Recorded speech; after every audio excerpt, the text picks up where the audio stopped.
So, thank you. So welcome everyone to this meeting of COVID societies titled What is the Place of Social Sciences and the Humanities in Pandemic Times? My name is Sabina Leonelli. I'm the co-director of the Exeter Center of the Study of the Life Sciences, and we've been co-organizing this meeting together with the Wellcome Center for Cultures and Environments of Health. And what I'm going to be doing now is just a little bit of housekeeping before we get going, and then I'm going to give the word to my colleague Des Fitzgerald, who's going to actually chair the meeting. So just to remind you, first of all, this meeting is being recorded so that it can then be available on the university website. So keep that in mind, please, when you're intervening in the meeting. And if you're not happy with this happening, then unfortunately, there's not much we can do. Just keep it in mind when you're intersecting and when you're asking questions. So the speakers will be giving short talks. That will introduce you to the format very shortly. When it's time for the Q&A discussion format, you have two choices to intervene. You can raise your hand with the raise a hand tool of Zoom that you find in the little participant window at the bottom. Or you can formulate your questions in the Q&A space within the Zoom tool. Now, if you decide to do that, I will be, while Des is chairing the meeting in person, I will be having a look at that and monitoring the questions that come in. But please don't use the chat tool as a general discussion tool, just because it can be very distracting to people who are trying to follow on what is going on in the panel debate. And I think all of this said, I'm very happy to give the word to Des and look forward to the discussion. Thank you, Sabina, and thanks everyone for being here. It's great to see a good crowd turn out for this. So my name is Des Fitzgerald. I'm an Associate Professor of Sociology here at Exeter, where I'm primarily based at the Wellcome Center for Cultures and Environments of Health. It's my great pleasure to chair this session. Before I introduce the speakers, I want to give a few very brief kind of orienting remarks to give a sense of why we think we're here and why we think this is a conversation worth having and where we want you to intervene. So this is a roundtable session it's the outcome of a series of conversations that many of us have been having within social science and humanities departments here at Exeter, and of course I'm sure many others have been having those conversations too, about how our research practices might orient themselves to the COVID-19 pandemic. That effort has been widespread, but it's been coordinated by people in our two centers. That's Egenis, the Center for the Study of the Life Sciences, and the Wellcome Center. And I guess it's no coincidence, perhaps, that this reflection on social sciences and humanities in a time of biological crisis has felt especially pressing to people in science and technology studies, as well as in the medical humanities, who of course have long been attentive to how scientific and clinical practices are inseparable from social and cultural life. So our conversation has traveled in two directions, which we're hoping to foreground simultaneously in today's conversation. The first is that thing that's occurred to us is that as the pandemic has developed and as universities coordinated their efforts around it, it struck us that there's a very real risk of the pandemic being only understood as a crisis at the level of biology, or as exclusively an epidemiological or a clinical problem, and that there was therefore a very real risk that universities and funders might miss out on the enormously relevant and actually very boringly practical expertise that scholars in the humanities and social sciences might actually bring to bear on some of the key questions of the pandemic, which of course is increasingly visible as an economic, social and cultural crisis too. And then running parallel to that pragmatic issue is also maybe more of an existential concern, which is not simply the question of what our disciplines and methods have to contribute to this crisis in the immediate sense, but the question of what is the place for them now more generally. What's the place for the study of literature, of philosophy, of anthropology, of politics, when the research base of the country itself, as well as the educational institutions that hold that base together, are perhaps being now transformed by a seemingly endless horizon of disease, of sickness and infection, of overrun health systems, experimental therapeutics, and so on. So is there any chance that this horizon is going to render certain kinds of thinking and maybe even certain kinds of scholarly practices simply untenable? So we've assembled 7 speakers to think across some or all of these issues through their own work and their recent interventions in the crisis. And I guess what we're really hoping here for is discussion. So everyone is going to speak for no more than 5 minutes. I've promised them I'll take pleasure in muting them if they go over their 5 minutes. And that should give us a good 45 minutes for general discussion. As we've insisted on the roundtable format to kind of as a collective discussion, not just a kind of a Q&A. So please do feel free to chip into that as we go along. Okay, without further ado, then let's turn to our first speaker. Today's first speaker is Angela Cassidy. Angela, I'm delighted to say, is now Senior Lecturer in Science and Technology Studies here at Exeter. Her recent work is centered on science policy as it attends to the regulation and government, especially of animals and animal practices. Her new book is Vermins, Victims and Disease, British Debates over Bovine Tuberculosis and Badgers. That is available open access. You get a free PDF by Googling it if you want to do that while Angela's talking. But over to you, Angela. Thank you, Des. Thanks for the plug. Okay, so let me just fight with the screen sharing briefly. Okay, can everybody see that? Yeah? Fantastic. So I shall not talk for long.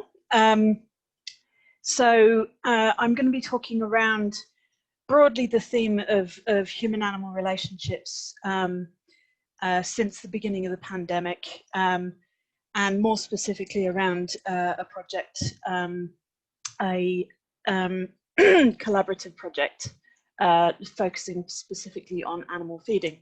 So I wanted to start with this image, which I think is from one of the UN's open access art collections that they put on Unsplash, which were released quite early in the sort of lockdown period as public information.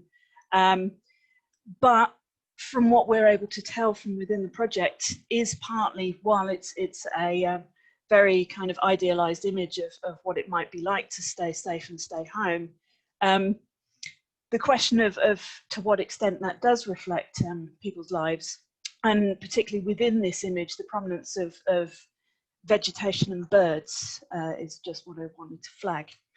Okay, so hopefully I can, there we go. So very briefly, some brief broader comments. One of the first things I wanted to say, partly in relation to the platform here, is something I've noticed quite recently is as we shift from an emergency mode into thinking about the pandemic as something that hasn't gone away and isn't going away, an increased appearance of kind of a living with talk. But within that, much of that, or some of that living with discussion seems to be very much in terms of, live with it. So kind of fueling kind of a laissez-faire framing, the idea that basically the virus is there, we can't do anything about it, we just put up with it. But of course, living with the SARS-CoV-2 virus is just like learning to live with any other pathogen. As we get to know it, we then develop practices for living with it in a way that's more safely for people. This is a process that we've studied many, many times across STS and medical humanities, and so there's loads of knowledge there to draw on. Okay, moving on a bit more specifically. So the project I'm going to talk about is called From Feed the Birds to Do Not Feed the Animals. It's a Wellcome collaborative grant with Exeter Archaeology, Reading, Roehampton National Museums of Scotland. Briefly, I just wanted to say we heard that this was being funded, and then lockdown started to kick in a matter of weeks afterwards. We didn't even get a chance to get together to celebrate the grant. And so obviously, like much of our research, it was paused for a while, and we had to do some really serious rethinking of what we were going to do, because it was very much predicated on the idea that we needed to spend a lot of time in person socializing in order to foster the collaboration across disciplines and also with our external partners, and working a lot with objects. And it's made me think a lot about kind of this process of also how we rethink how we do our research while rethinking and understanding how the world's changing around us. So we have kind of an emergency pivot mode to using technologies like Zoom and Teams. And again, we can see a standardization. I don't know why that just moved. But looking ahead, we also need to think about doing research at physical distance, and that there's lots of old-fashioned technologies that we can actually use to do that, that can help us reach maybe people that we might not have been able to reach with our research using more standard methodologies. Okay, more specifically, animal feeding. So this process of animal feeding, so like everything else across society, what we're seeing is a really profound disruption in animal-human relationships. And one of the big questions, of course, going forwards is to what extent that disruption is temporary and to what extent it will continue to change things.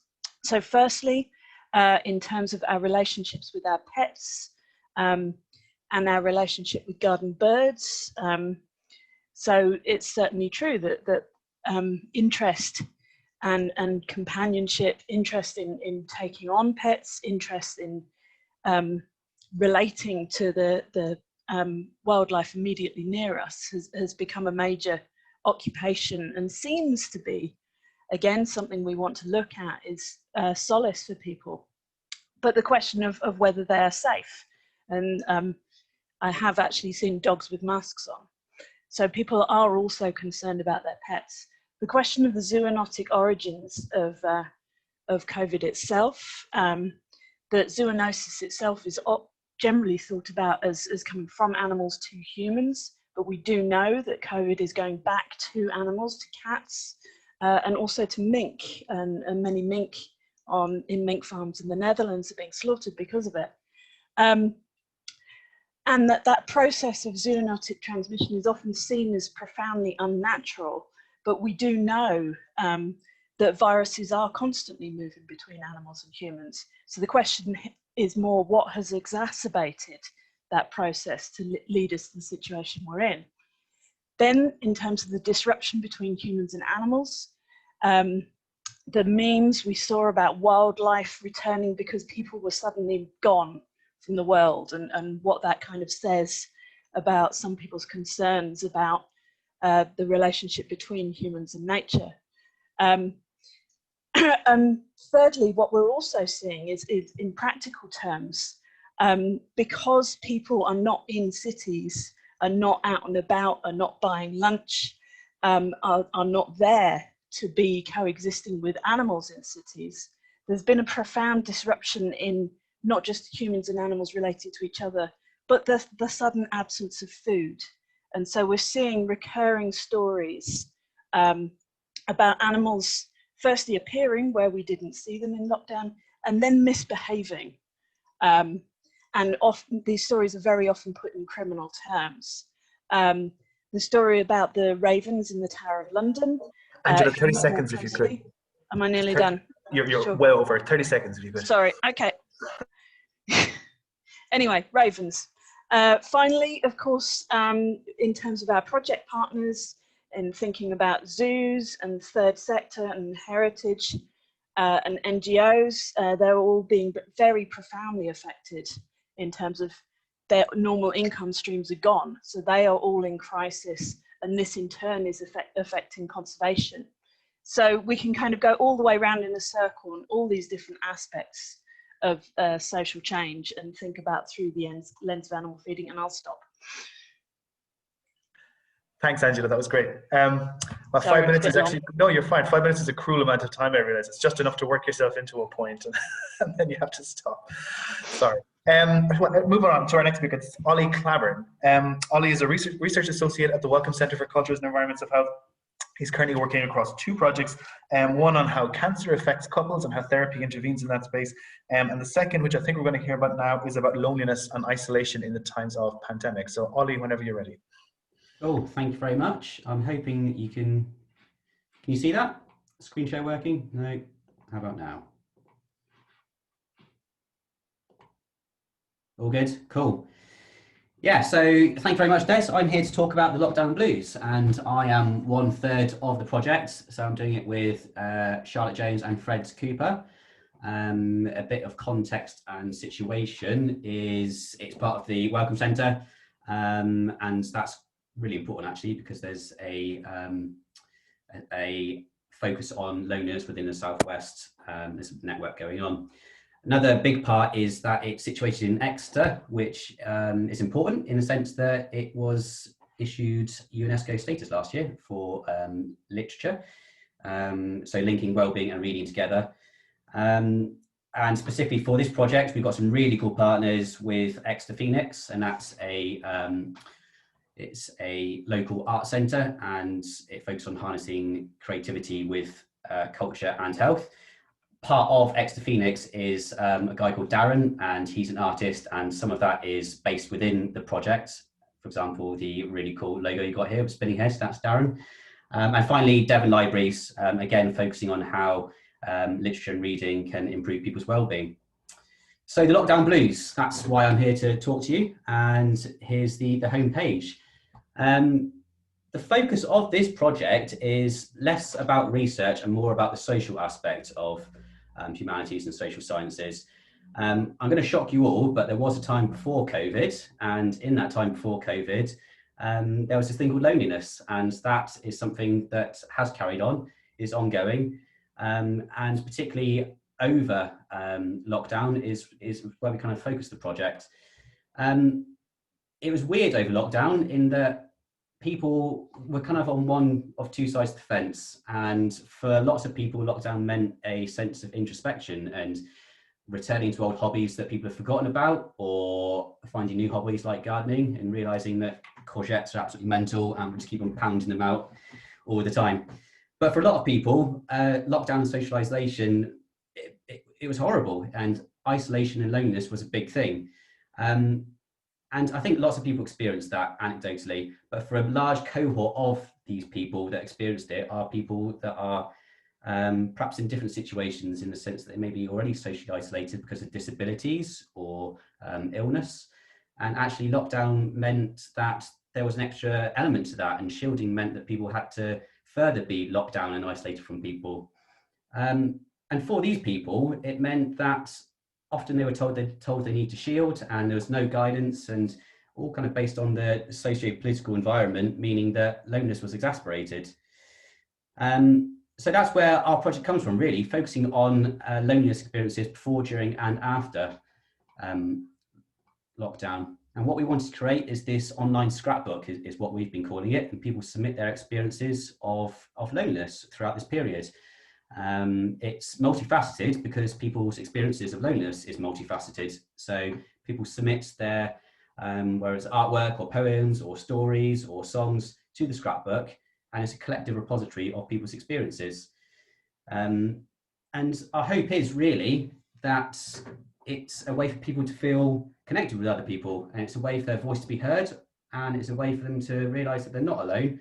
And yeah, that's what our project's about.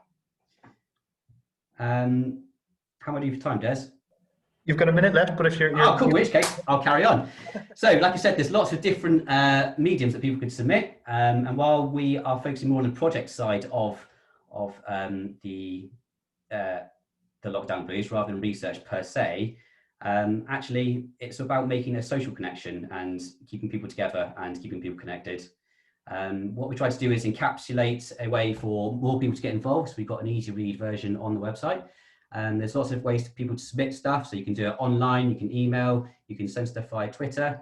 You can even post stuff to us and we can upload that onto the website. We're still accepting submissions, and we're encouraging more submissions, especially as we move into potentially another phase of lockdown. And that's the Lockdown Blues, lockdownblues.co.uk. Fantastic. Thank you, Ollie. That was great. So our next speaker is Luna Dalazar, and as Luna's setting up her screen, let me just ask the speakers to make sure they open the chat tool. Otherwise, you won't see me yelling at you about time, and that would be a great disappointment, I'm sure. So our third speaker is Luna Dalazar. Luna is an associate professor of philosophy and medical humanities here at Exeter. Thanks to the Wellcome Trust, she's currently spending a lot of time thinking about the role of shame in the context of health, medicine, and clinical practices. Luna. Great, thanks Des, thanks for the introduction. So as Des mentioned, I'm thinking a lot about shame. I'm the PI on a Wellcome funded research project called Shame in Medicine. And as part of this project, we've been exploring how shame and stigma have featured in COVID-19, and particularly in relation to public health interventions. So understanding the concrete harms caused by the negative phenomena associated with shame and social stigma is paramount in order to understand the overall harms caused not only by the virus, but also by the public health interventions that are put in place to mitigate its negative effects. Both shame and stigma negatively impact on health-seeking behaviors, cause personal and social harm, and exacerbate existing social and health inequalities. And as you have probably noticed, shame and stigma have been prominent features of the pandemic. The media has been saturated with news stories highlighting shame and stigma. And as we have seen, shaming has become a powerful social and political force during COVID-19, in part driven by the widespread use of social media. So in the UK, in the first months of COVID-19 crisis have demonstrated that instances of shame, shaming, stigma, and discrimination are often directly related to or directly arising from public health interventions. So for example, consider the lepers of Leicester resulting from the UK's first local lockdown, or the ongoing shaming of individuals for the use or non-use of face masks. In addition, there have been ample cases of doctor shaming, for example, for being disease spreaders or refusing to work without adequate PPE. In care contexts, providers have spoken about the shame associated with losing patients, unknowingly spreading the virus, and being unwilling to work or to return to work to fight on the front line after having left the profession. Shame has been a common affective experience for individuals struggling with various COVID-19 related hardships, including, of course, illness, but also especially related to social distancing measures such as lockdowns and stay-at-home orders. For example, due to factors as diverse as poverty, job loss, illness, isolation, family breakdown, food poverty, and domestic abuse. And of course, there is the ubiquitous pandemic shaming, which is in part driven by social media. We have seen the widespread phenomena of identifying people who ignore public health warnings as COVIDiots, or the use of the hashtag selfish pricks, the use of shaming by police as a tactic to encourage compliance with COVID restrictions, and countless stories of individuals and groups being shamed for various transgressions, including things as harmless as not joining in with neighbors for Thursday night NHS clapping. Shame dynamics are also circulating in political contexts, where the charge of attempting to save face during COVID-19 is frequently leveled at politicians and governments. And the persistent use of the term China virus has been a political strategy to deflect blame and responsibility. In fact, the stigma generated by racially loaded terminology has been directly related to racism and abuse experienced by ethnic minorities and foreigners in Britain. In fact, when considering shame, shaming, stigma, and discrimination, there is particular concern when we consider the uneven distribution of social power, resources, and health for BAME communities in the UK who are disproportionately impacted by COVID-19, and how these inequalities are in turn intimately related to experiences of stigma and shame. So as we enter this new phase of living with the virus, as Angela highlighted, emerging public health interventions need to be continuously assessed for their potential to produce shame, shaming, stigma, and discrimination. For example, interventions such as local lockdowns, international and national quarantines, the use or non-use of face masks and other PPE, the proposed introduction of so-called immunity passports or the use of antibody tests needs to be carefully managed in order to avoid the stigma and shame that easily arises when populations are divided or stratified, especially in climates of fear and uncertainty. So as part of our Shame in Medicine project, we've been considering the role of shame and stigma in the current global health crisis. So there's a few preliminary publications there, and we are currently seeking funding for a project called Scenes of Shame and Stigma, which will take an interdisciplinary humanities approach through history, philosophy, and cultural studies, working with the literary scholar Arthur Rose and the historian Fred Cooper to analyze news stories from the first 12 months of COVID-19 in order to investigate how shame and stigma are firstly related to public health interventions, and secondly, have been shaped by or exacerbated by the use of social media and rapid global information exchange. This research fundamentally requires a humanities approach, focusing on the affective, cultural, and social political dynamics circulating within social life, domestic spaces, medical culture, and political discourse. If you're interested in finding out more, I'd love to hear from you. Please visit our project website. Thank you. 5 minutes. 4 minutes, 49 seconds. Thanks, Luna. So our next speaker is Angelique Richardson, and I should say, because of an administrative error by me, Angelique didn't have the chance to practice screen sharing. So if there's any problems, it's my fault, not Angelique's, I should say. But anyway, in the assumption that will go smoothly, I'm delighted that Angelique Richardson is with us. She's professor at the Department of English here at Exeter. She works across the history of science and literature here, with special expertise in writings on eugenics. Her new book, which I think is not quite out yet, but correct me if I'm wrong, Angelique, is The Politics of Thomas Hardy, Biology, Culture and Environment, coming with Oxford University Press this year, I think. No, not this year, but thank you. I've got another one coming out before that on rewriting the citizenship handbook with my colleague Malcolm Richards from the School of Education. Fantastic. Well, 5 minutes. Over to you, Angelique. Thanks very much, Des. Thank you to you and to Sabina for inviting me along to this. Great to see so many people here, including members of our COVID reading group. Right, I am going to attempt to share my screen now. Let me have a look. Should be green button right at the bottom.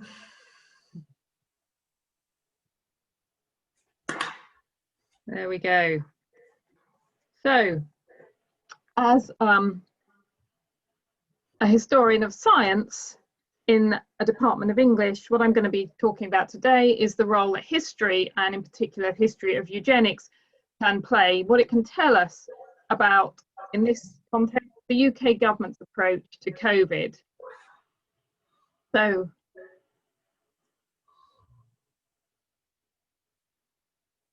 while early British eugenics, which we can date to the 1860s, was most immediately focused on class, the racism that underpinned it needs to be brought back to the centre.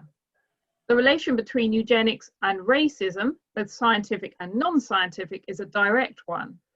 The founder of eugenics, Galton, was also an advocate of white supremacy, imperialism, and slavery. You'll see from this slide, let me just take you back. From this slide, some of Galton's mid-century pronouncements on race.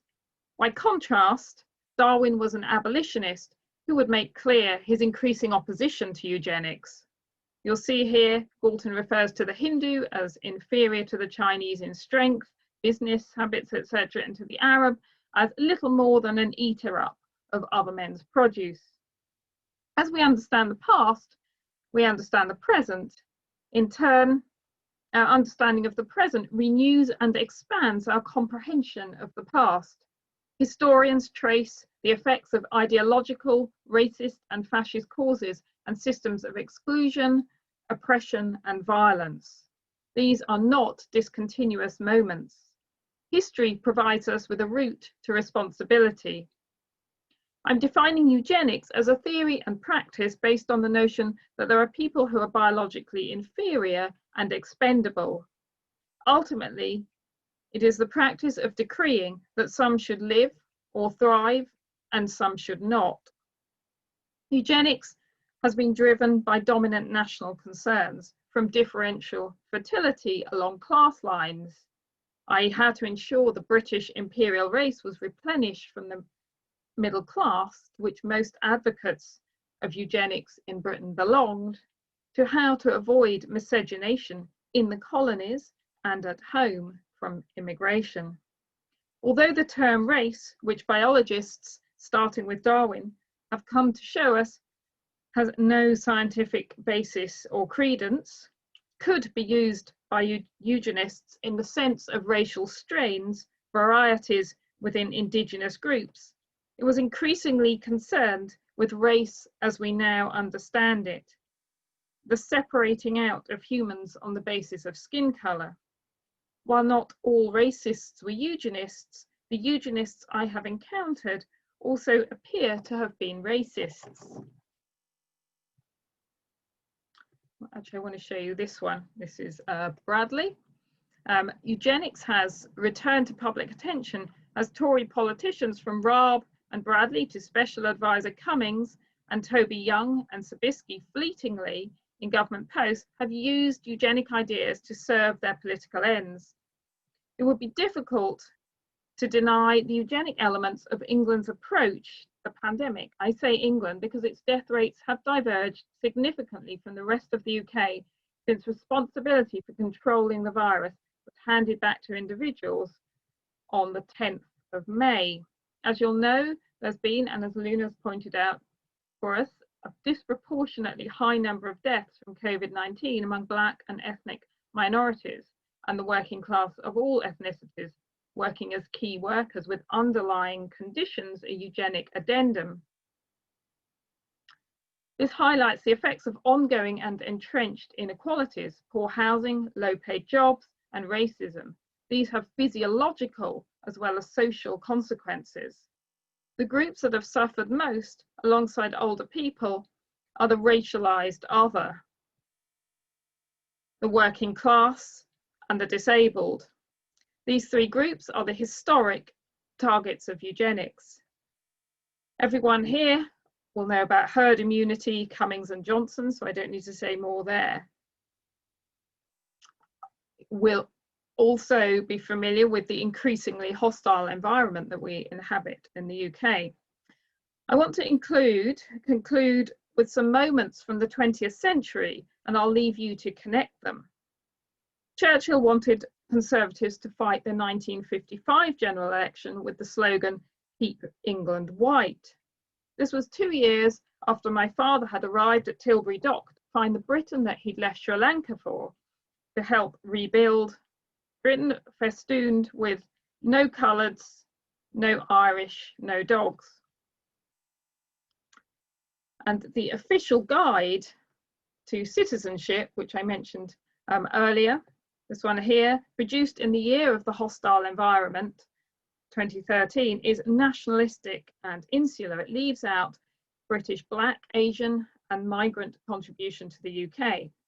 So in conclusion, history, in particular history of eugenics, shows an increasing shift towards the racism which is playing out in the present moment.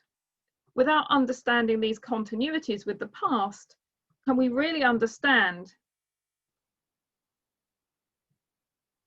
the extent to which the idea that some sections of the population and individuals are more valuable while others can be discounted is in operation? Thank you. Thank you, Angelique. Loads to come back to in discussion there, I think. Our next speaker is Ginny Russell. Ginny is a senior research fellow at Egenis and in the Department of Sociology, Philosophy and Anthropology. Her work is broadly around questions of child and adolescent mental health. And her new book is also coming out next year, I hope I'm right this time, with Rob Legend. It's called The Rise of Autism, Risk and Resistance in the Age of Diagnosis. Ginny, over to you. Thanks, Des. I'll just try and share my screen as well.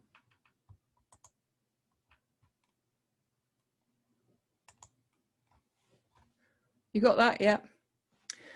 Okay. I'm going to talk a little bit around excess deaths. I got really interested in excess deaths recently. And I think this illustrates the point that COVID is really like the ultimate case of intertwining of biological and social. And I've been developing this idea, so this is very much in development, so any feedback is welcome. So if you look at this graph, and in fact, this is the only slide I'm going to show, you can see a red wave and a blue wave. And this is the 3 months from April to June 2020. And the UK had actually the highest number of excess deaths of any country in Europe. So the blue wave is the non-COVID excess deaths, and the red wave is deaths that were attributed to COVID. So excess deaths, if you don't know what they are, they're basically defined as more deaths than predicted for the time of year. And the Office for National Statistics have produced a baseline of the average number of deaths over the last 5 years pre-COVID. And that's illustrated on this graph as 0 on the x-axis. So this graph is actually showing the weekly excess deaths at more than you would expect for the time of year, rather than just the number of deaths per se. And just out of interest, on an average week in the winter, in the last 5 years, about 1,800 people die every day in the UK. So that's a pre-COVID number. So at the absolute peak of the pandemic in wave 1 in April, you can see the number of deaths per day was approximately double what we'd normally expect. And of those deaths at the peak of the pandemic, around 30% or around 30,000 in total between March and May, according to the Office of National Statistics, were not due to COVID. So we had 13,000 excess deaths that were not due to COVID, in addition to those 46,000 that we all know about that were attributed to COVID at any rate. And of course, as saving lives was the justification for the initial total national lockdown. So it's really important to think about this, because if lives were lost as a result of lockdown, as opposed to a result of COVID in this blue wave of excess deaths, then we need to understand why that is in order to avoid it in future scenarios. And the reasons, the possible reasons, are very much interlinked between biology and social aspects. Why were all these people dying from other causes? There are various explanations as to why there are so many non-COVID excess deaths. And I've listed them here underneath the graph. First, COVID-19 might have been present, but not diagnosed. Second, and this has come up in the other talks, that social isolation because of lockdown, which is we can broadly conceive as contributing to an increase in psychological stress, made bodies more vulnerable to diseases, and this could be causing more deaths. So Age UK have released a report called Dying from Sadness. The third reason, a reluctance to seek care during lockdown could have caused deaths when somebody already had a serious health condition, like not going to hospital. We already know there was a reduced presentation at hospitals for cancer, for example, and lots of other conditions.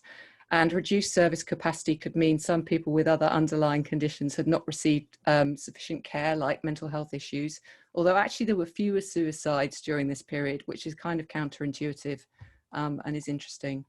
And then also it could be a reporting issue in that there was actually an increase in efficiency of death registrations just because of this huge interest in deaths and death counts around this time. So who were these blue wave people and why were they dying? And I think this is a question for both quantitative and qualitatively minded social scientists. And actually, when we look more closely, the group of people in the non-COVID excess deaths in that blue wave had quite a different profile from the people in the COVID wave.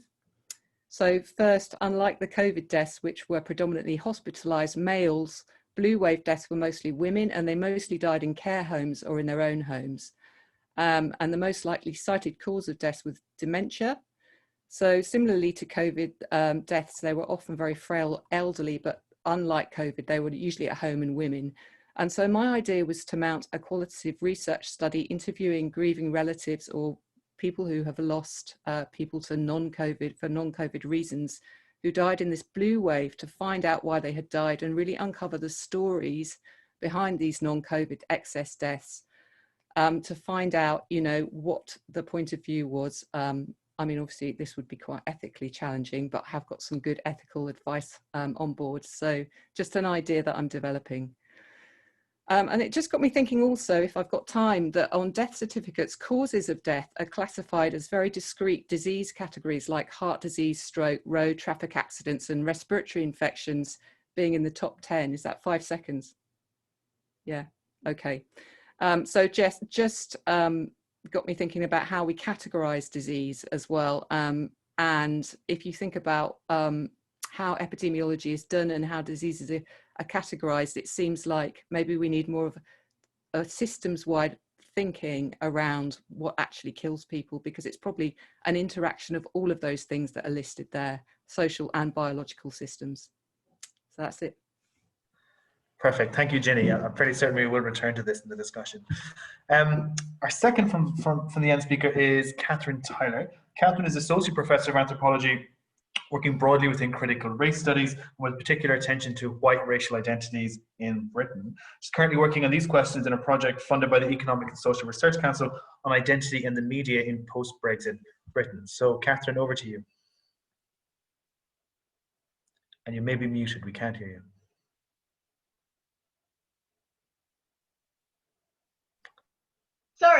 Sorry about that. I wanted to say thank you very much to you, Des, and Sabina for inviting me. And I've just got this one slide which sets out the project that I'm now working on. I'm going to talk to you a bit about how the research on COVID that I'm now working on, what it's about, and how it relates to the work on Brexit that Des has just mentioned. So Des asked us to reflect on the role of HAS disciplines in our understanding of the pandemic, and to tell you a bit about each of us as speakers, our work on COVID. So I thought the best way for me to address this is to tell you about the project I'm working on, how it came about, who we are, what we're trying to achieve, and then reflect on this disciplinary question. So we're a team of ethnographers, Me, an anthropologist based in Spa, Joshua Blamer, who I saw, and I'm very lovely, he's here, he's on the call, a human geographer who's working with me, also based in Spa, and Catherine Degnan, a social anthropologist based at Newcastle University. And we as ethnographers are working with a team of political scientists, Dan Stevens, Susan Banducci and Laszlo Horvath, all at Exeter. You probably know some of them, and they have skills to conduct quantitative surveys and to code and map the media. And we're also working with Helen Snell, a Devon-based artist, who will help us develop the impact of our research. So we're a team with diverse skills. Ethnographers concerned with exploring and engaging with the details and rhythms of everyday life. Political scientists concerned with collecting and analysing large-scale public opinion and media data. And an artist concerned with representing, capturing and reimagining the world. So in our COVID research, we bring these diverse skills together to explore the way the media interacts with everyday experiences of COVID-19. And we want to integrate media analysis with quantitative survey and ethnographic research to trace how people across class, race, ethnic, national, generational and geographical identities experience this pandemic. Our focus is upon the inequalities that emerge as a consequence of the pandemic across identities and across geographical locations. Significantly, our research questions and our this mixed methods approach builds on an ongoing project that we're all involved in on identity, belonging and the role of the media in Brexit Britain. And both these projects are funded by the ESRC. So our Brexit project began in September 2018, when Brexit was the big news story, and we set out to examine people's experiences of Brexit across identities and across places in England. By the time of the national lockdown in March, we'd completed 15 months of ethnographic fieldwork in the southwest, in Exeter and Devon, so really interested in Ollie's work in Leicester. So of course the idea of shaming and that Luna was talking about, and ideas of ethnic diversity and multiculturalism filtered through both the whiteness of the southwest and the diversity in the East Midlands, and also we've been doing research in the northeast of England. So we've conducted now 180 interviews, conversational style interviews, masses of field work. We've developed impact sort of networks with local councillors, community workers and so on Brexit. So then, at the time of the lockdown, it seemed like a natural progression to extend our study of Brexit to include COVID-19, to return to our field sites where we just finished this field work, it's all hot as it were, to ask people about their experiences of COVID. And why did this feel like a natural progression? Well, they're both major social and political processes that are shaping every aspect of British society. Both events are formed by news media and by political discourse. And there is an organic synergy between the types of questions that we were posing vis-a-vis Brexit, and they're absolutely relevant to the pandemic. Questions concerning people's senses belonging to their local place, the nation, including their experiences of racism, anti-immigrant racism, classism and ageism. Their views on politics and as well as their experiences of the media. And so it is, we're now getting ready, Josh and me here in Exeter, are getting ready to return to our field sites. Me in Exeter and Devon, and that connects to our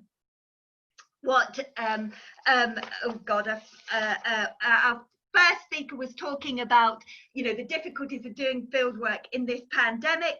So we're now getting ready to return to our field sites to develop our original research on Brexit, to explore the ways in which our interviewees are experiencing the pandemic.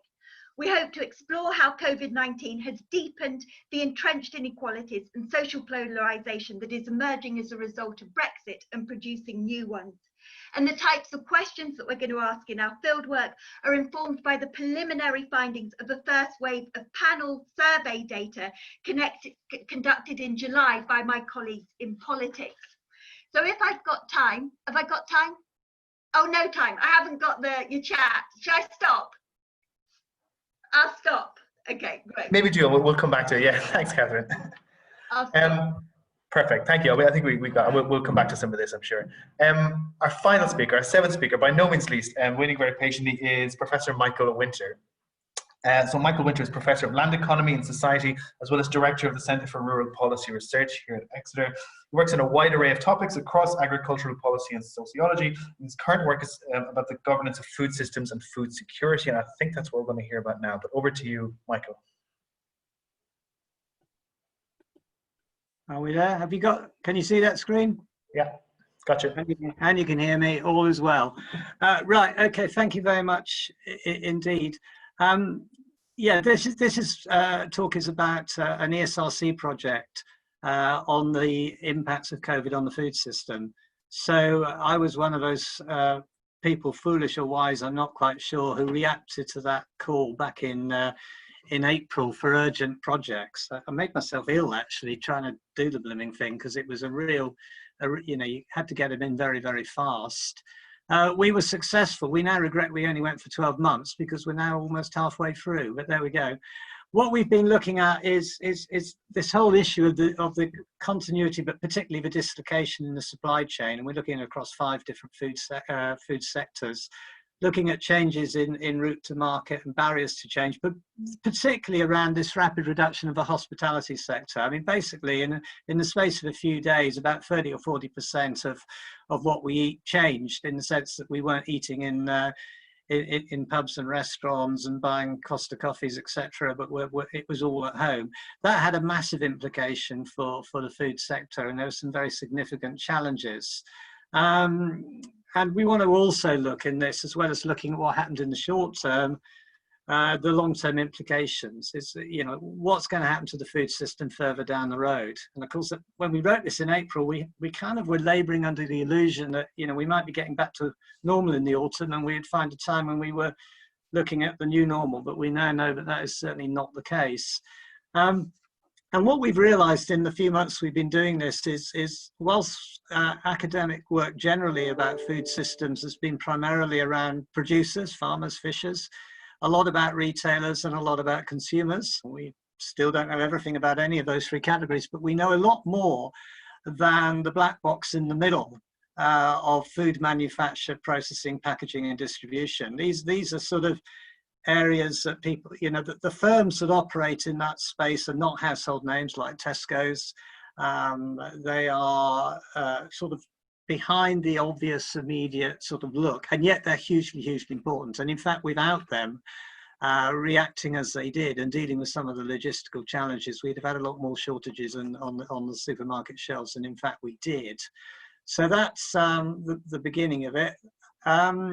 What we're actually doing in terms of methods and approach, and again, this is very much responding to the challenges of doing research in the new environment. So we have an expert panel that's about 30 people. They're fairly senior people, chief executives of firms, and quite a few people involved in the sort of consortia around trade in that middle sector.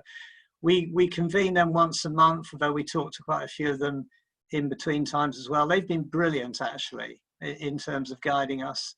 We're just about to launch a survey of food chain businesses, again these processors and distributors primarily, and we're doing a survey of farmers, which we were going to do anyway and was postponed by the onset of COVID.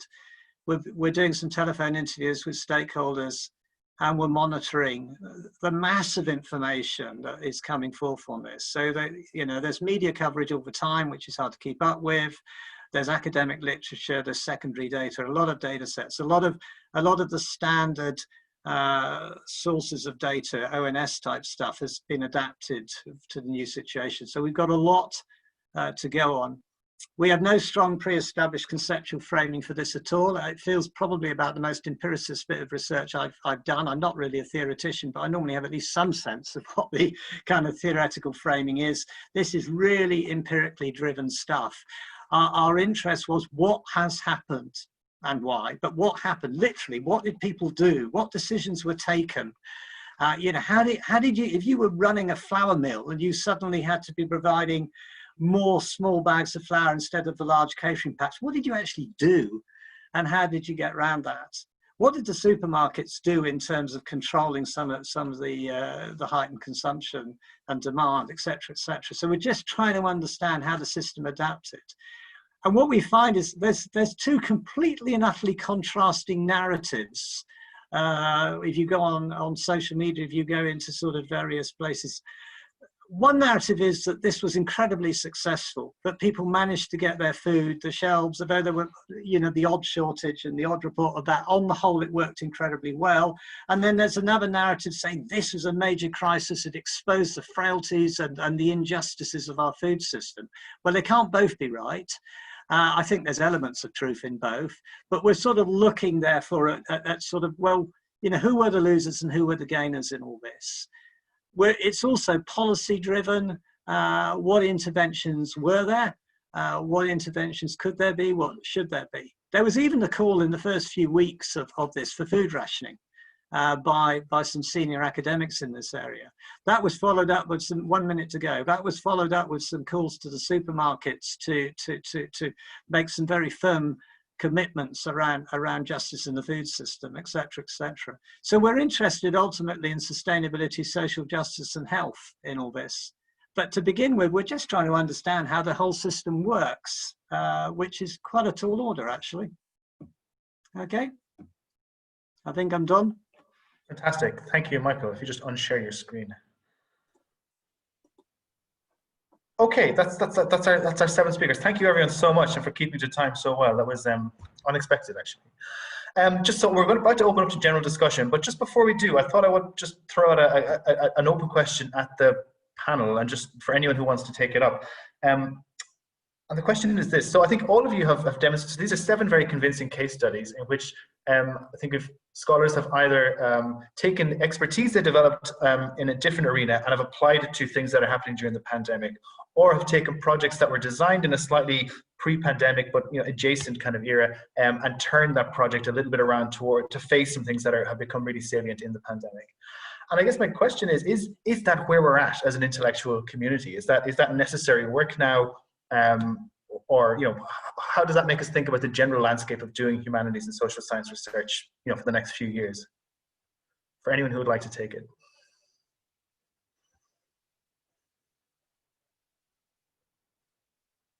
Yeah, Catherine, please.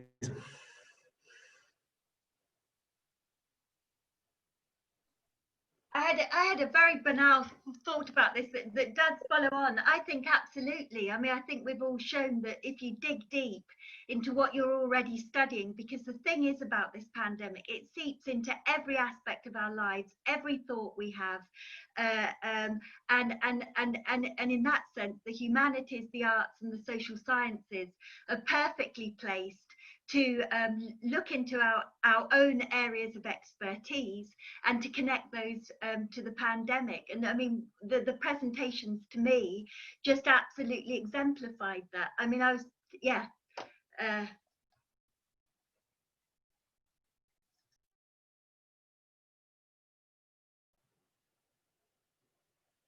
Thanks, Catherine.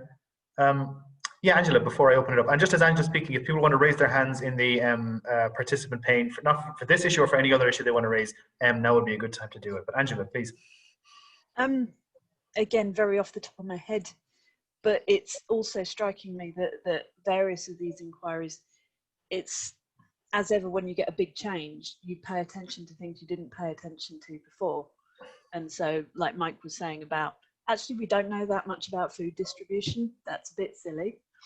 And I suspect that's likely to be something that we all need to keep an eye out for, is that we'll just look at things that we didn't look at before and realize that there's, whole underlying areas that aren't actually about COVID, but are more about wider society that we just forgot to look at before. Thanks. Okay, maybe at this point we'll open it up. So as Sabina said at the beginning, there's 2 ways to participate. One is to just do the raise hand function in the participant pane, and the other is to throw a question into the chat box, and either Sabina or I will read it aloud. You can either ask a general question for the panel or for a specific member of the panel, or just an open reflection of your own is completely fine as well. So whoever would like to go first.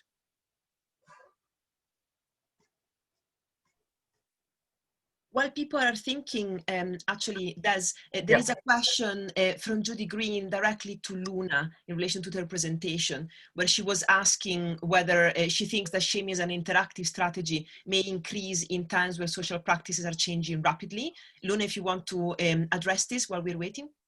Yeah, thanks, Judy, for the question. I think that is probably a fair assessment. I think shaming, social shaming or public shaming seems to increase when there's a concern with vulnerability. So I think in COVID, the idea is, what we've seen is that, you know, people are afraid of contracting the illness. And so shaming is a way to make sure that others don't transgress and to protect the self. But I think you're right that when social practices are changing rapidly, it's a way to, shaming someone is a way to indicate that you are in line and that they are out of line. So you're within an in-group and maybe others are within an out-group. So perhaps the combination of, you know, a potentially fatal illness circulating in a time where there are rapid needs to have behavior change because of social distancing methods means it's just a very fertile ground for social and public shaming. Fantastic, thanks, Luna. So Brian Rappert is the next time I see up, and then Michael.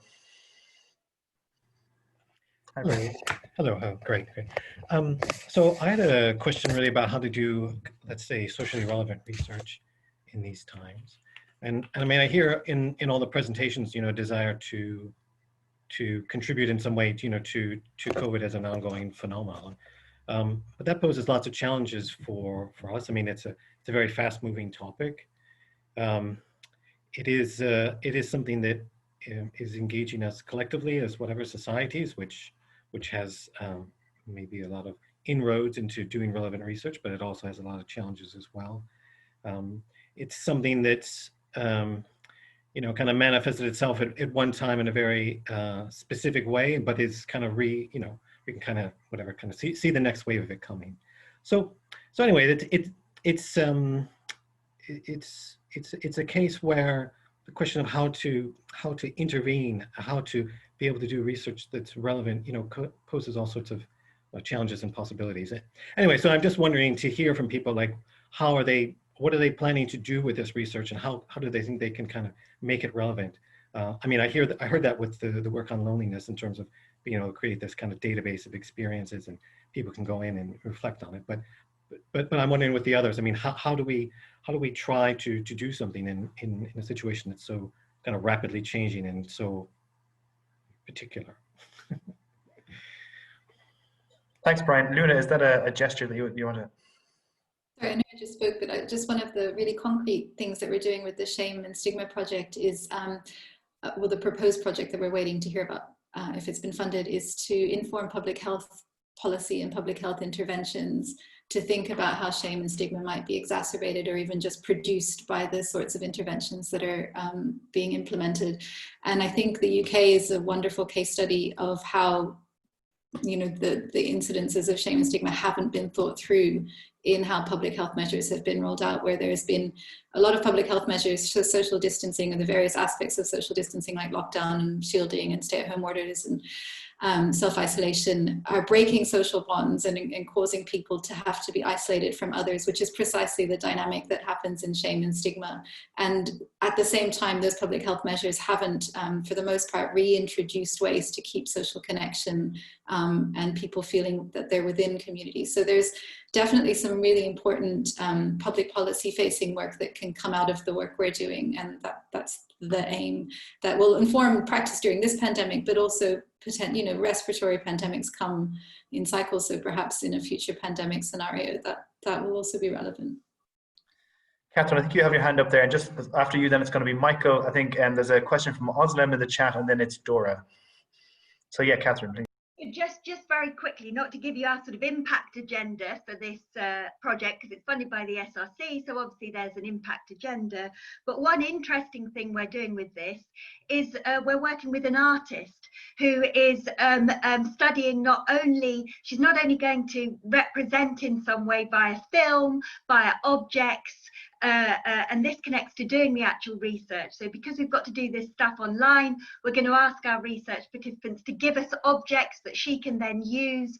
We're capturing things on Instagram all the time, and in creating a film on using this media that we're all having to get used to, and capturing our own conversations in doing the research. The idea is to have something really visual that we can then show the inequalities that we're finding in our actual research, and then take that to all sorts of different audiences, be that schools, be that policy makers. I mean, really reach people that, if you like, the pamphlet, and this technology is helping us do that, actually, you know, getting used to Zoom, using imagery. Anyway, it's creative. It can be a creative space both for doing the actual field work and also for doing the impact and creating new partners with great ideas. Brilliant. Thanks, Catherine. Michael, I know you've had your hand up for a bit, but Angelique, I think, wants to come in this question too, just because it's a really important question. I want to bring her in before we move on, if that's okay. So Angelique, over to you. You're on mute, sorry.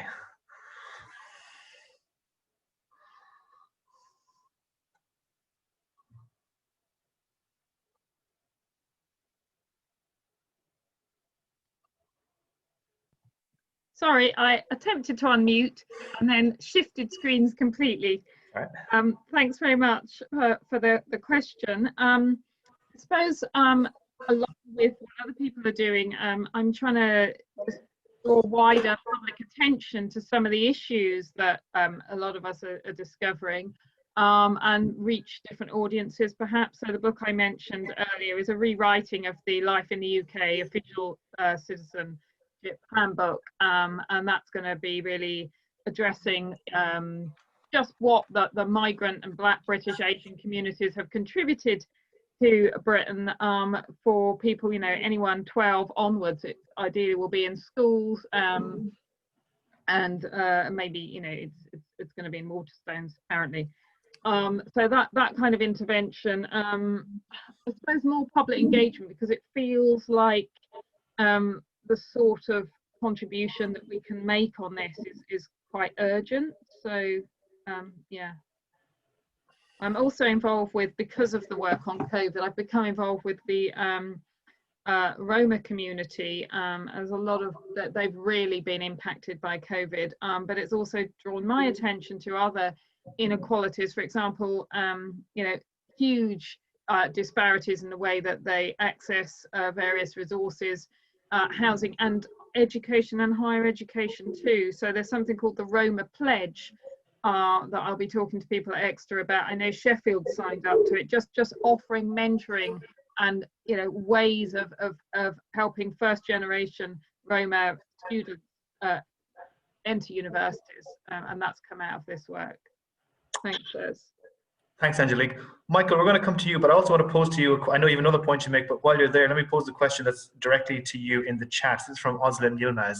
She asks, thank you very much. My question is, in your farm surveys, do you have questions directly concerning the well-being of farm workers and how their practice and well-being is affected by COVID? Michael. Okay, thanks. I'll come to that in a second. Now, let me do that first before I forget. We have a separate survey. It's not been led by me, it's been led by my colleague Matt Lobley on sort of the whole well-being and mental health of, I mean, it's farmers rather than farm workers, because there aren't that many farm workers as such, but it's sort of small businesses. So that's happening at the moment. So the answer is yes. I wanted to respond to Brian, and I wanted to pose a question to Luna, actually. Luna's work on shaming is fascinating, and I wondered whether she was looking in any way at conspiracy theories in this area. I tell you an anecdotal story about a conspiracy theorist not far from where I live, who went into the local supermarket and berated everybody for falling for this whole COVID hoax and wearing their masks and socially distanced. He just shouted at people, stigmatizing them for actually believing that there really was an illness called COVID. So just it's a sort of added twist, the whole conspiracy theory area. I'm interested whether you're doing anything on that with regard to shaming. Responding to Brian's interesting point, yeah, Brian, you're absolutely right that doing this stuff in a very fast-moving terrain is really, really challenging. I mean, we took a decision early on that we were not going to just hang around and produce academic papers 18 months down the line. So we're producing a monthly bulletin online, and we're also going to put some working papers up online before they even go anywhere near a journal or a publisher. That's one way of trying to do it. With regard to the relevance, well, I think the food system stuff is pretty relevant, and DEFRA are involved in the expert panel and food standards agency, so they know what we're doing and are involved. And also there's a national food strategy being developed at the moment within DEFRA, and they've been quite involved in some public engagement. So I was on a panel, I was talking to some good citizens of Grimsby earlier this week, one evening when we had a public engagement panel for the National Food Strategy in Grimsby, just engaging on issues of food and where it comes from and the environmental impacts. So I think it's possible to do this stuff in real time, but you're absolutely right to say that it is challenging us when things keep changing. It is really tricky when suddenly the rules change. And we've been talking about the hospitality sector disappearing and then coming back. Well, now of course it's disappearing again in certain parts of the country. So that makes us have to be very fleet of foot, to be honest.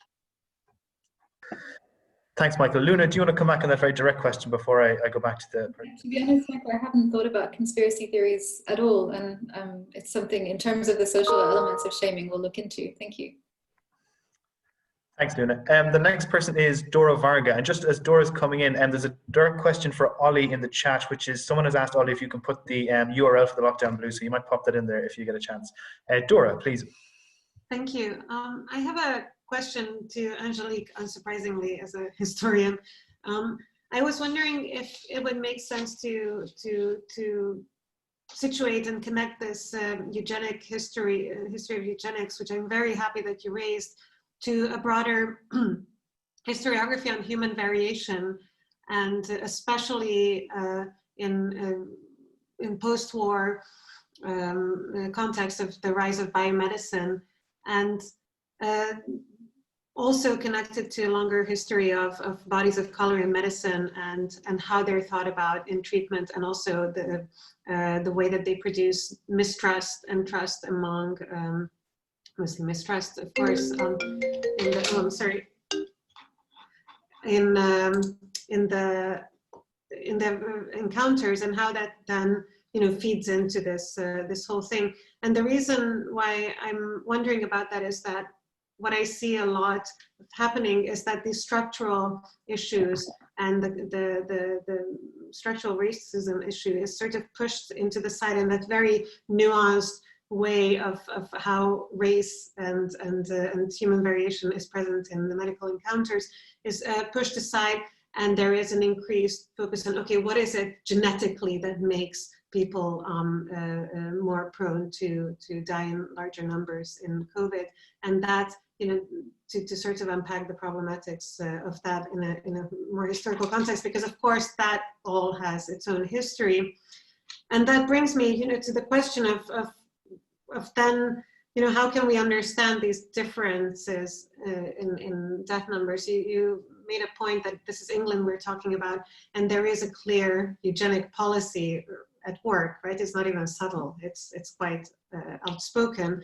But then if we take all this other aspects of race and medicine into account, how can we understand these regional differences, or what are the regional differences then? And before I finish, you mentioned your work on the Roma communities, and I was wondering if you were aware of the work that WHO Europe had done in Eastern Europe in Roma communities in increasing vaccine uptake and measles outbreaks in Romania in particular, where they had quite successful interventions in engaging with the Roma community and sort of have kind of best practices. Thank you. Thank you very much, Dora. Yeah, some of the questions around vaccine take-up and that sort of work did come up. There was a whole week conference last week. It was the Roma National Inclusion Week, so sorry about that, and I was learning a huge amount. In terms of variation, sorry, I wasn't quite sure what the question was, but from a historical point of view, what I'd say was it became a way in the 19th century of countering eugenic ideas. So both Darwin and John Stuart Mill, writing from the mid 19th century onwards, show how variation can be used to challenge hereditarian notions by showing the impact of the environment, which of course takes away from hereditary explanations. But sorry, there were some other questions there. I wasn't quite sure what the questions were, but for sure we're seeing, and I think the current crisis has brought to the fore ways in which racism or racist methods or racial disparities are at the heart of medicine, just by the white body being taken as the form that's usually used. So even in some of the medical textbooks, etc., using working with people of color would yield very different results, even in terms of diagnostics. But I wasn't quite sure, because there was quite a lot there, what questions you're asking me. I think I've addressed some of them. Normally I would say as chair, of course, you can pick this up over a glass of wine afterwards, but these very sad days, you'll just have to have an email exchange, I'm afraid. You can drink wine while you email, I guess. We've a couple of questions queued up and I'm keen to get them. There's a few in the chat as well, but George Newman has been waiting very patiently for a while. So George, over to you. Hello, can everyone hear me? Yes. Excellent, right. I think this is probably more aimed at Angelique and Luna, but anyone could chime in if they're interested.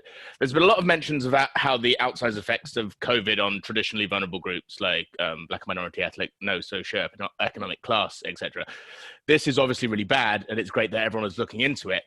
But I was just wondering, is this another example of hard times hit the most vulnerable hardest, or is there something unique about COVID's effects that particularly make it worse, like distinguishing it from, say, recession of 2008 or welfare cuts or anything like that? Thanks, George. Yeah, Angelique, please.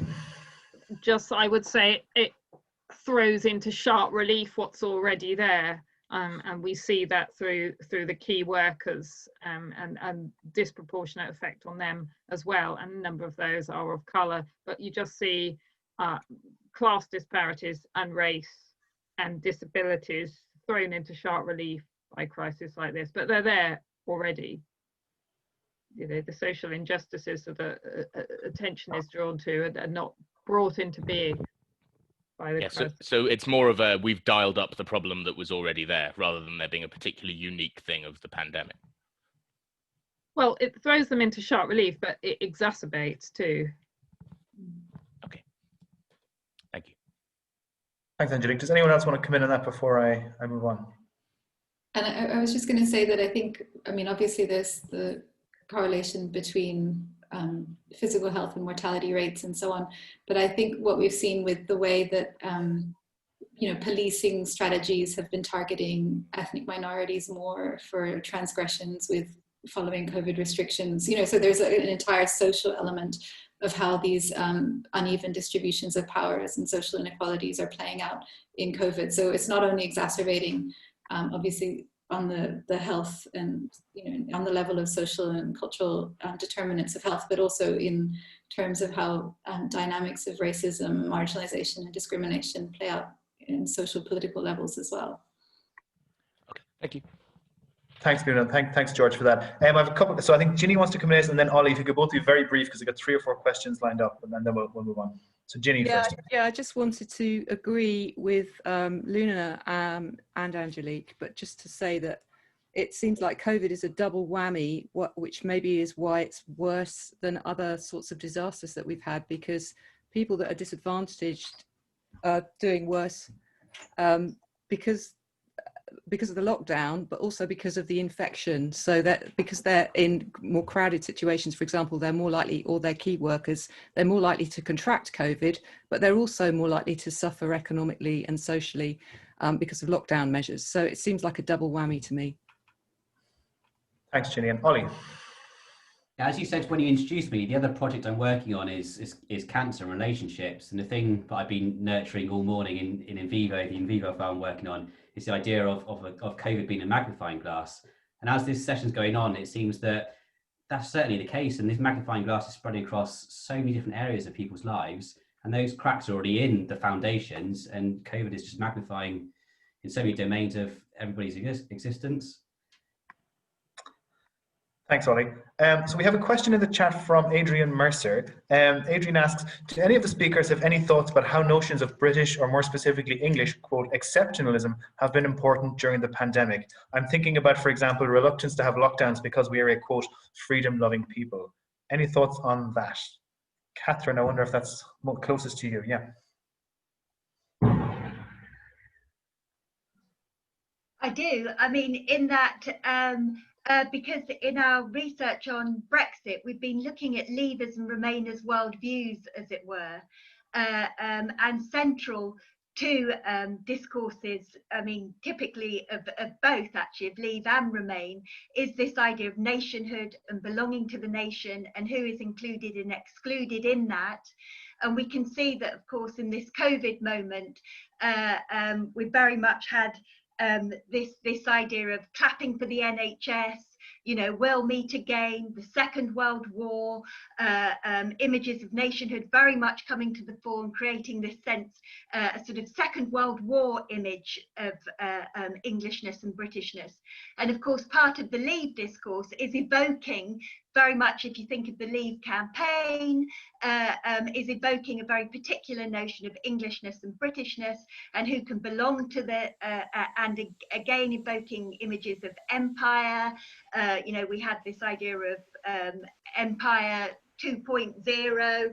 So all these images of empire, of Britishness, of whiteness, of inclusion, of exclusion are being evoked in very public ways in both Brexit and now in COVID.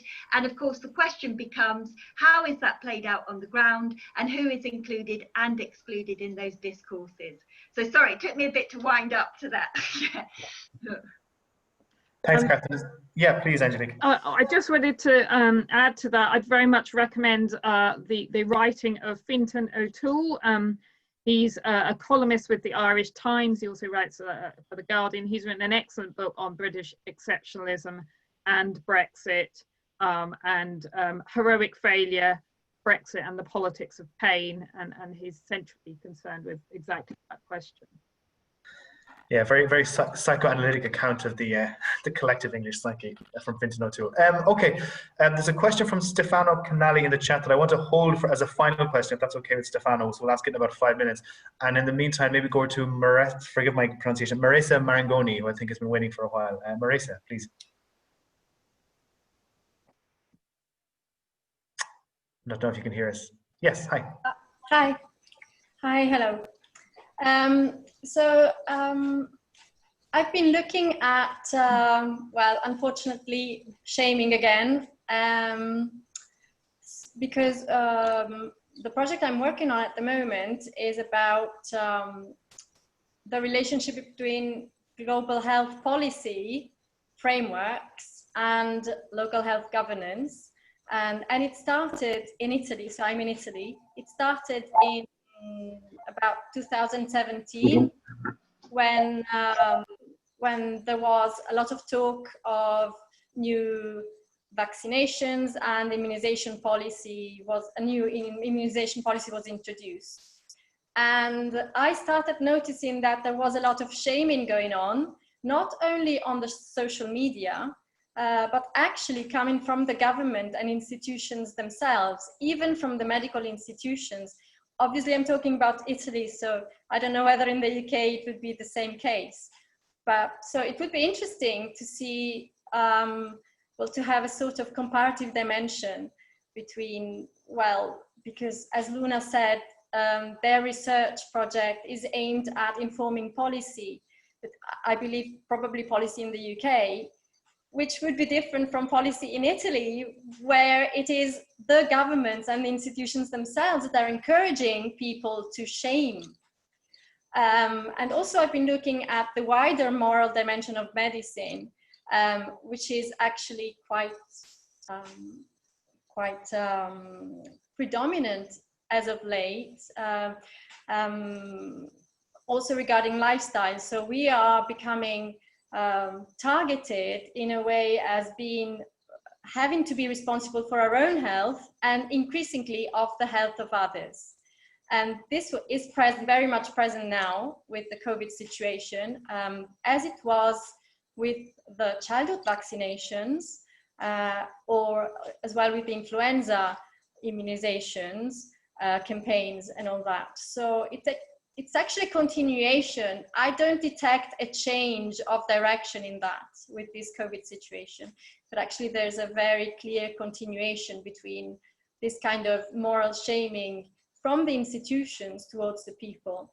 And also I think there's a link with what Angelique is saying about the eugenics dimension, because there seems to be also an excuse coming up ever more frequently when it says, well, it's genetic, unfortunately, there's nothing to be done. So there seems to be so two excuses. On the one hand, sorry, Marissa, we're running out of time. Just briefly, if you could, I think. Yeah, sorry. Yeah, that was my final sentence. So on the one hand, it's personal. So we are responsible for our own health and for the health of others, rather than the general environment or medicine, whatever. And also, when something bad happens, then it's genetic.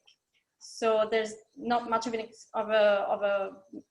excuse to look deeper into the issues, socially and medically.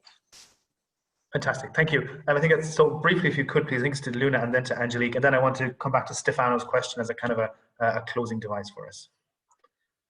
I mean, I completely agree with you that shaming is definitely a strategy in the UK. I think it's more implicit than explicit. I mean, you just think about the Anti-Obesity Campaign that was launched in August by the Prime Minister, which is essentially a campaign about fat shaming and how people need to take responsibility for their weight, and that's directly related to whether or not they're going to come down with COVID. And so I think that the pernicious ideas of personal responsibility are obviously directly correlated to ideas about shaming and moral shaming. Mm-hmm. Thanks, Luna. Angelique, did you want to come in briefly on that? You're muted. Sorry, I actually muted you. It's my fault. Remind me of the question. I don't remember. Maybe if we take it up in the chat, maybe Marissa can post in the chat and you can take it up there. She's got 3 questions to go in 5 minutes, so if we leave it in the chat, if that's okay. Stefano's question has been hanging around there for a while, and I want to ask it from any of the panel. I'm actually going to put Angela Cassidy on the spot a bit, if she doesn't mind. The question is, it's following up on Brian's question and Luna's answer on relevance, which is, do you think that the social sciences and humanities community could do more to play a more central role in policy making for public health emergencies? I want to come first to Angela, but anyone else who would like to take, which is quite a broad question, I think, that anyone might want to come back to. Angela, please. Oh, that's a doozy. Sorry. I mean, I'm quite interested in the way you say could do more, because we can the relationship between kind of policy and expertise. There's always an interaction. So on the one hand, I think you could broadly say that in social sciences and humanities, we're not necessarily up until the impact agenda starts to kick in, there's less of a kind of a habit of trying to reach out in that way. But on the other hand, the reaching into policy is not necessarily so easy to do either. But there's certainly lots that we can say and do. Something that has just popped into my head. We're all talking about the individualization of shame and risk and so on and so forth. And that we have that at the same time as we have a government that's obviously, at the very least, very conflicted about the idea of intervening around COVID. And so there's lots and lots of work around the individualization of risk and how that can be used as a distraction away from the role of government. That just immediately springs to mind. So we've got lots to say, but finding the right ways to say it is probably the best way. And I'm going to ask Michael to kind of talk a bit about that, because that's very much his home territory. Well passed. Michael, thank you for that, Angela. I was listening carefully to what you said, but hadn't anticipated the final sentence. Yeah, I mean, it's a tricky one though, isn't it? Because policy is very fragmented, and Angela said that because I'm very involved in DEFRA kind of policy circles and nature conservation and food and those sort of things, not in public health emergencies, although of course, as I've already indicated, food is an aspect of that. I mean, my simple answer is yes to Stefano. You know, it's all about social science and humanities, really. I mean, you know, we can't frame these issues in any other way most of the time. And I think increasingly within the government circles I move, that is recognised, that, you know, these issues are, you know, whether you're talking about the land and climate change, or it's all about people's behaviour and people's willingness to change their behaviour and how to intervene in those ways. So you can't just do it by some sort of engineering or natural science intervention. So yeah, I think the answer is absolutely yes, but the how to do it is really challenging, I know, and you know, I've spent a whole career sort of doing this sort of stuff, and I still don't think I've got very far, and I scrape the surface a lot of the time, to be honest. And personnel change, policy initiatives change. You know, you find someone you knew really well in a particular position in a government department suddenly shifted, and you've got to start a whole relationship again, or a new network, so it's really difficult for those social reasons, really.